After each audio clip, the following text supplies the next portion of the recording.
Before today's video, don't forget to subscribe so you don't miss out on the latest videos. If you want to see a case or topic covered by Paranormally Listed, then go to criminallylisted.com and fill out the questionnaire under the Suggest a Case tab. Number 3. NXIVM. For our first entry, we will stretch the definition of celebrity a bit. But if you're a fan of the show Smallville, you probably know the actress Allison Mack. She played one of the main characters, Chloe Sullivan. Hoping to further her career, in 2006, Mack joined NXIVM. NXIVM was founded in 1998 in Albany, New York by Keith Rainier and Nancy Salzman. Salzman was a former psychiatric nurse, and in one source, she was identified as a hypnotist. Rainier claimed he was a scientist, but he wasn't. He had a history of working for and running MLMs, which stands for multi-level marketing. MLMs are also commonly referred to as pyramid schemes. He owned and operated an MLM called Consumer Byline. The Attorney General ended up shutting the scheme down and fined Rainier $40,000. Through NXIVM's history, around 18,000 people joined. The organization presented itself as a self-help educational resource. People who originally joined were enticed by a 5-day course called the Executive Success Program. It cost them $2,700. Many people found that the course helped with issues that they were dealing with, including anxiety and OCD, among others.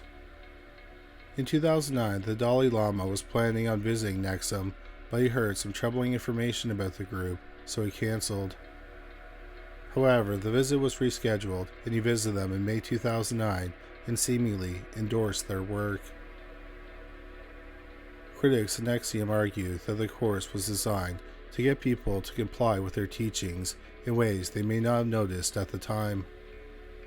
There were just small behavioral changes that did not seem very significant at the moment. Forensic psychologist John Hockman said that Rainier's Executive Success Program was a way to break people down rather than lift them up, making them more malleable to do what the organization needed. One example of this is the 12-point mission statement. This statement was read before every session of the course. It may not seem like much, but it was used to get the participants in line. One of the points reads, "There are no ultimate victims, therefore I will not choose to be a victim." This alone isn't enough to suggest that something nefarious was behind it, but critics state it was one part of a larger system of covertly having people obey. Other rules included that women had to kiss Rainier on the mouth when they saw him, that they worked 17-hour days while taking the 5-day course, and that those who reached the higher ranks of the organization lived in housing similar to that of a commune. They also worked for no pay, which is typical in cult settings.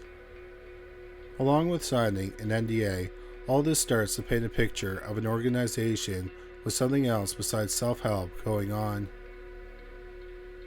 Some women were invited to an even more secret part of the organization. The secret club was called DOS, which stands for Dominus Obsequious Sororium. It's a Latin phrase that loosely translates into the sentence, Lord/Master of Obedient Female Companions. As with much of the organization, the DOS group was presented as an empowerment group. However, it was anything but that. In order to join the group, the women had to give some type of collateral. Specifically, the group wanted something that could be used against them should they ever speak out about the going-ons of DOS. Women who were invited into DOS were already part of NXIVM, which means they had been sufficiently brainwashed by then. The women were to be at Rainier's beck and call at all times. Failure to respond to him in a timely fashion would result in punishment. One form of punishment was that the women were denied food. Some of the women who were part of DOS were subjected to coerced sexual relations with Rainier. 17 women were even branded with a symbol that was made from his initials. In 2017, Sarah Edmondson, a member of NXIVM, filed a complaint about the group with the New York State Department of Health. Edmondson is an actress best known for her voice work in the Geronimo Stilton series and 2 Bratz movies. Edmondson said she joined NXIVM in order to boost her flailing acting career. She filed her complaint after becoming a member of the secret DOS group. She was deeply disturbed by the group's activities. After Edmondson filed her complaint, it led to an avalanche of negative coverage of NXIVM in the media. In turn, there was a mass exodus of people from NXIVM. Things got to be so bad that Rainier fled to Mexico. However, in March 2019, Rainier was arrested in Mexico and extradited to the United States. Under the investigation, more crimes came to light, including identity theft, forced labor, and money laundering, to name a few. There were also more arrests, including Nancy Salzman, co-founder of the group, and 2 high-ranking members of the cult, Claire Brofman and Allison Mack. Brofman is a Seagram alcohol heiress and has sizable financial means. She supposedly spent about $150 million in NXIVM. About $50 million was spent suing critics of the cult. Allison Mack used her influence to convince women to join DOS by touting it as an empowerment group for women. Perhaps it was because she was a somewhat famous actress, or perhaps she was able to convince people. Either way, it seemed to be her role in the organization. She tried to get Emma Watson, star of the Harry Potter films, to join DOS by tweeting her. By all accounts, this was not a successful recruitment. Although Mack seemed to turn on Rainier, becoming an informant against him, Brofman seemed loyal to him until the end. Neither Mack nor Brofman escaped the clutches of the law. Mack pleaded guilty to racketeering and racketeering conspiracy charges. She was sentenced to 3 years in prison and 3 years to supervised release following the completion of her prison sentence, along with a fine of $20,000. She ended up serving 2 years. Brofman pleaded guilty to identity theft and immigration fraud. She was sentenced to 6 years and 9 months in prison and fined $500,000. Nancy Salzman, the co-founder and the person referred to as the prefect at NXIVM, was charged with identity theft and altering records. She altered documents to make it look like NXIVM wasn't as guilty as it was. She was sentenced to 3.5 years of prison. Finally, Stephen Rainier received the harshest sentence, which is fitting given his role in founding and leading the organization. At his trial, many former members of NXIVM said they were psychologically manipulated and they were constantly under threat of being sued if they were to speak out or disagree with him. Along with coerced sexual relations, unpaid labor, and a host of other crimes, he was sentenced to 120 years in prison. The crimes he was found guilty of in 2020 included, but were not limited to, sex trafficking and forced labor. To this one shiny organization that the Dalai Lama visited, which seemed to be about self-help, female empowerment, and professional aspirations, which ran for 22 years, ended up with its major figures being sent to prison with a series of crimes and many victims in their wake. Number 2. The Orgonite Society. The Orgonite Society was started by 3 people who are relatives to celebrities, but also managed to launch their own successful careers. They are Kylie Jenner, Willow Smith, and Jaden Smith. The Orgonite Society, also known as a secret society of individuals who create and place orgonite to balance Gaia's energies, has a long history. The roots of the cult date back to the 1930s with an Austrian doctor, Wilhelm Reich. Reich fled Nazi Germany in the 1930s and came to the United States. He was a psychologist and a student of Sigmund Freud. However, Freud did not respect his work, and in 1934, Reich was kicked out of the International Psychoanalytic Association. Reich's practices included orgonite crystals, which he believes help prepare the body to heal. He said the crystals have orgone energy, which is described as a massless cosmic energy. He claims the word orgon was the basis for the word orgasm and organism. He also said that healing came from orgasms. The best healing through an orgasm was inside boxes known as orgon energy accumulators, or simply known as the sex box. The box was lined with orgonite crystals, and a person sat in the box naked. Ray claimed that there was something called bions.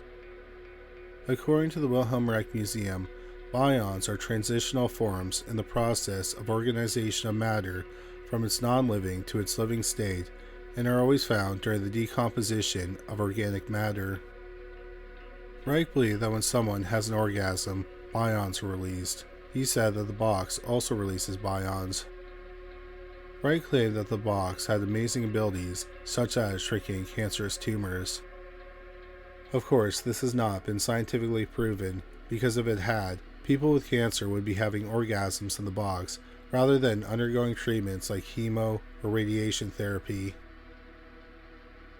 In 1947, the United States Food and Drug Administration, also known as the FDA, got involved after Harper's Magazine published an article about Reich and called his practice a sex cult.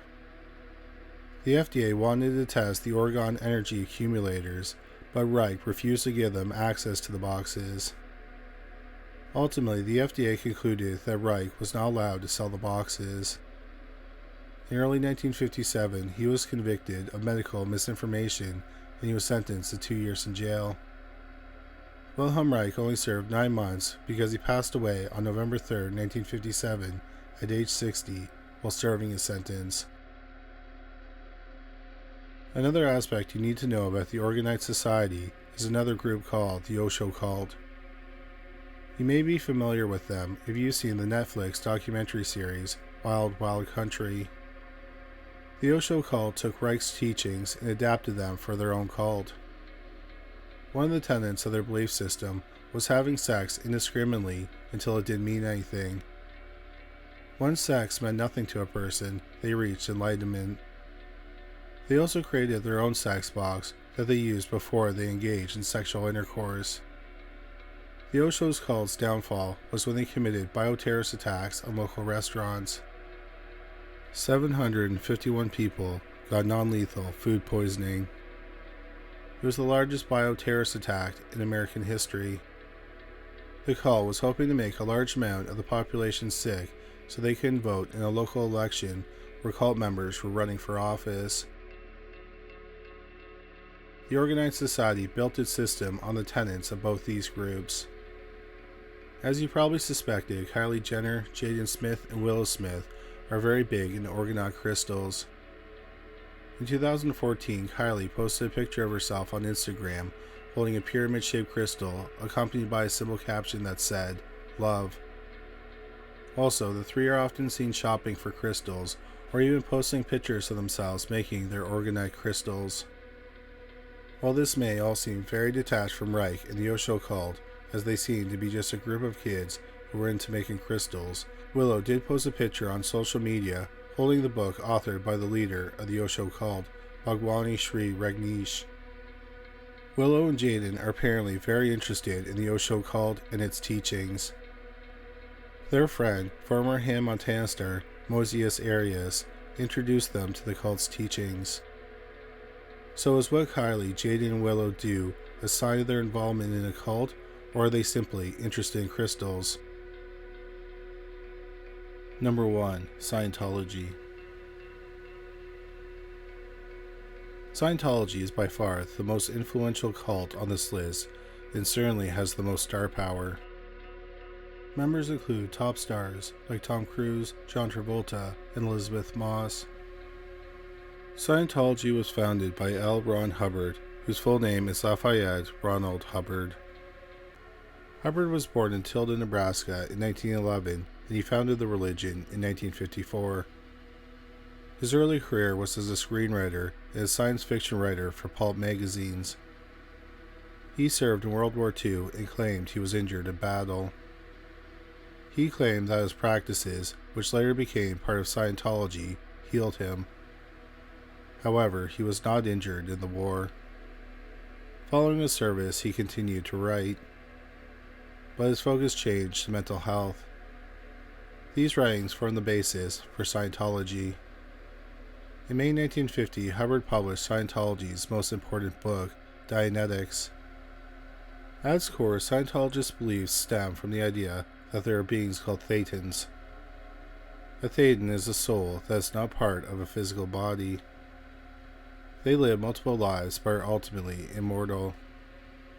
Another part of Scientology is finding a way to overcome trauma. This is because, according to Scientology's teachings, people have a reactive mind, and it takes over our analytical mind when we deal with trauma. The reactive mind also has engrams, which are negative images that could be related to the trauma a person is experiencing. One way that Scientology deals with this trauma is by being audited with an e-meter. The process includes being hooked up to an e-meter that supposedly identifies emotional changes in the person. Engrams come to the forefront during auditing and then gets rid of them. This is when they become clear, a term often heard associated with Scientology. According to the Church, Scientology has 10,000 churches worldwide in 167 countries. Not only that, but the recruitment rate is strong, with 4.4 million people joining every year. However, scholars have said it is more likely that there are hundreds of thousands of Scientologists, not millions. So, how does Scientology get people to join, especially high-profile people? Scientologists usually recruit by providing personality tests. These tests ostensibly tell you what's wrong with the subject, and the tester provides them with information regarding how the church can help them with those issues. They also focus heavily on recruiting actors, especially young and up-and-coming actors, telling them they can make their careers successful in Hollywood. Many actors who are still famous today started in Scientology at a young age. Tom Cruise learned about Scientology from his first wife, Mimi Rogers, although Rogers has said that this was not the case. Nevertheless, Cruise joined in 1986 while he was an emerging star. John Travolta learned about Scientology even earlier in 1975. He had dropped out of high school, hoping to make his career in Hollywood, and was working on a movie when another actor, Joan Prather, gave him the book Dianetics. He credits Scientology with his career success. The late Kirstie Alley publicly said that Scientology helped her overcome her cocaine addiction. Writer-director Paul Haggis, who has since left the church, joined in 1975 when someone gave him the book Dianetics outside a record store. He was having a fight with his then-girlfriend, and he thought that Dianetics and the church would help save their relationship. So what makes Scientology so controversial? There have been critics around nearly as long as the church itself. A major criticism is the cost for the members. For example, they have courses that cost approximately $300,000, and that doesn't include other costs associated with the church. In 1958, the IRS revoked the church's tax-exempt status. One of the reasons for this is that they sold counseling courses. However, in 1993, after a long legal battle, the church was re-granted their tax-exempt status. In 1963, the Los Angeles Times referred to Scientology as, quote, a pseudoscientific cult, unquote. Also in 1963, the FDA raided a church in Washington, D.C. and confiscated their e-meters. The church used them as a medical tool to diagnose and treat diseases, and the FDA argued that the devices were never authorized for those purposes. In 1966, because of their many legal battles, the church established the Guardian's Office, whose function it was to defend the church against lawsuits and sue people it believed to be their enemies. Today, the department is known as the Office of Special Affairs. There are also allegations against David Miscavige, who became the leader after Hubbard died of a stroke in 1986 when he was 74 years old. However, David said that Hubbard didn't exactly die. He reached another operating Thetan level He no longer requires a body to survive. People have said that David Miscavige is a cruel and tyrannical leader who has been physically violent against many members of the church. He has punched and kicked other Scientologists who feel they can't act out against him due to his high position in the organization. He's also psychologically manipulative. Former members said that many people were put in a place called the Hole, which are 2 double-wide trailers. One day, David came to the people in the Hole and said they would play musical chairs and the winner would be allowed to stay on base. Apparently, everyone playing the game turned on each other quickly, and it became extremely violent because everyone desperately wanted to stay. This is just one example of David asserting his power in the group. There's also a lot of controversy surrounding his wife, Shelley Miscavige. She has not been seen in public for years. Some people have said that while her husband was away in June 2006, she filled some empty job vacancies without his permission. After that, she went missing from the public eye. The implication is that David asserts his power whenever he feels it's necessary, even over his own wife. Finally, one of the biggest reasons people think Scientology is a cult is something called the disconnection policy. The policy, which the church has publicly said does not exist, is seemingly well known among Scientologists. Paul Haggis referred to the policy in his letter to church authorities when he decided to leave the religion, stating very clearly that everyone knew about it. The policy is that members are not allowed to speak with anyone critical of the church. These people are called SPs, which stands for suppressive persons. While there's a lot of criticism about Scientology being a cult, Mark Oppenheimer, a journalist with a PhD in religious studies from Yale University, argues that Scientology is like any other religion. Oppenheimer points out that other religions have tithing, which means that you give a percentage of your income to the church. He also argues that while Scientology is very focused on money, that's not unlike other religions that have built huge and elaborate cathedrals. Ultimately, the accusations against Scientology being a cult has more to do with the behavior of church leaders and how they treat their members, and less to do with their spiritual beliefs. Thank you so much for watching this video. We hope you found it interesting. If you did find it interesting, please make sure you subscribe. We'll have a new video about the paranormal every week. If you just discovered this channel, please make sure you check out our other channel, Criminally Listed. We have over 325 videos featuring bizarre but true crime stories. You can find it at youtube.com/criminallylisted.